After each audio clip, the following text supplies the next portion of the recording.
చూసారు కదండి, ఇవి కిచెన్ లో స్టవ్ క్లీన్ చేసుకోవడానికి కానీ, ఫ్రిడ్జ్ క్లీన్ చేసుకోవడానికి, అలాగే టీవీ ఇవన్నీ క్లీన్ చేసుకోవడానికి ఇవి బాగా యూజ్ అవుతాయి.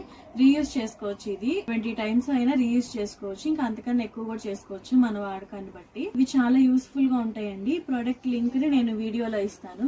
మీకు నచ్చితే ఆ లింక్ ని క్లిక్ చేసి మీరు పర్చేస్ చేసి. ఈ వీడియో మీకు నచ్చితే ప్లీజ్ లైక్ చేసి, షేర్ చేసి యువ సన్నీ వ్లాగ్స్ ఛానల్ ని సబ్స్క్రైబ్ చేసుకోండి. బాయ్.